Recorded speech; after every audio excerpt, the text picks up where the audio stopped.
Hi, I'm Ilona, and I'm going to show you how I do my theme party planning.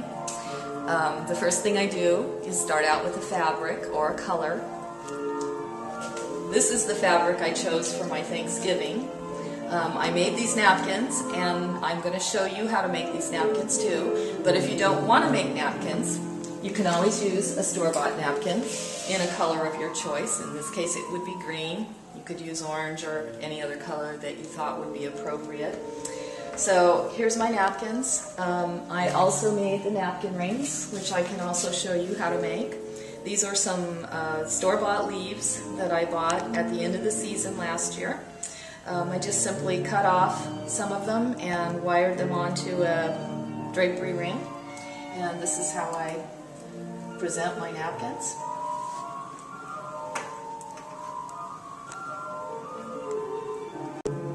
So that's with my napkin, but in the event that you don't want to make your own napkins, you can use the napkins you have or purchase something in a color that's appropriate, and you still get a beautiful presentation. Okay, so now that I have my color theme chosen, I'm picking out my placemats. These are some leaf placemats that I bought last year again at the end of the season, so they were very inexpensive. I purchased them in both red and green, and as you can see, these will look nice whether you're using the napkin you make or the napkin that you buy, either of these colors. And in my case, I'm going to use both of them on the table this year. So once I've picked my theme, I like to carry the colors throughout my house. And this is my bedroom, so because the bedroom is visible from other areas of the house, I just put throw pillows that match with the theme that I'm doing. And as you can see, I put leaves in the vases with some natural greenery, and I even change out my artwork when I can. Okay, so here's the living room. All I did here was change out the pillows on the couch, add the leaves in the vase, a few little gourds on the table, and of course a scented candle.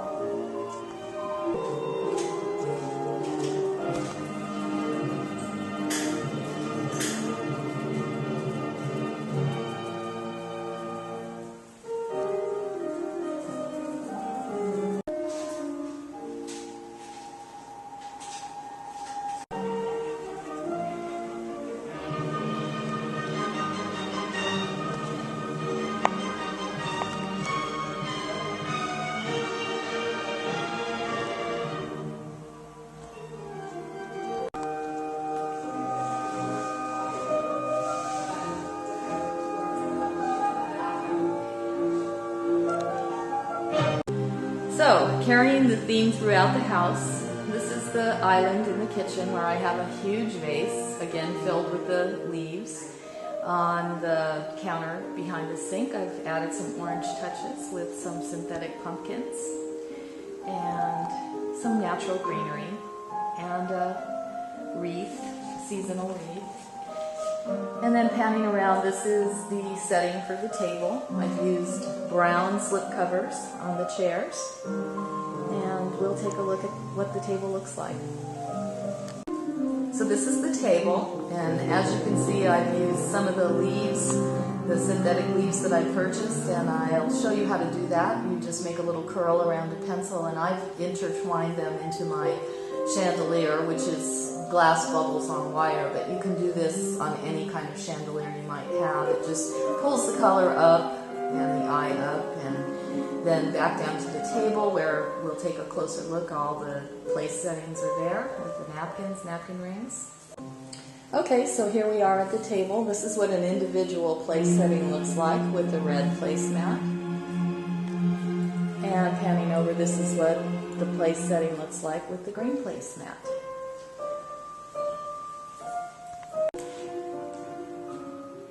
So for a centerpiece, in this case I'm just using a plain flat glass dish. I've floated water in here and some leaves from my garden and some of the synthetic leaves and a little floating candle, some natural rocks. I like the centerpiece low so that everybody can converse. Sometimes when I have ladies at the party, I also like to provide a little party favor. And in this particular case, I made some little glass leaf earrings. And there they are. I've used colored glassware, in this case orange stems and green stems, but if you don't have those, you're welcome to just use clear glass. They'll look beautiful as well. And here all I've done is switch out the placemat to a gold beaded placemat and the plate from the clear glass to the black, which just gives it a little more of an elegant look if it's a dinner party.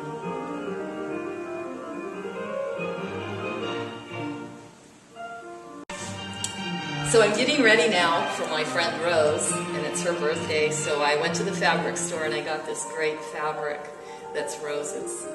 And we're going to do a whole party planned around Rose and her birthday. I'll show you all of those things coming soon. And I'm getting ready for Christmas, and I also found this great fabric at the fabric store that's peppermints. So we're going to do a whole peppermint bead that I'll also show you all the steps. So here's Rose's fabric. We're going to have a whole tutorial on how I make the napkins, all the steps involved, so you can follow along with me and make them yourself if you like. We'll do the same with the peppermint fabric. Till next time.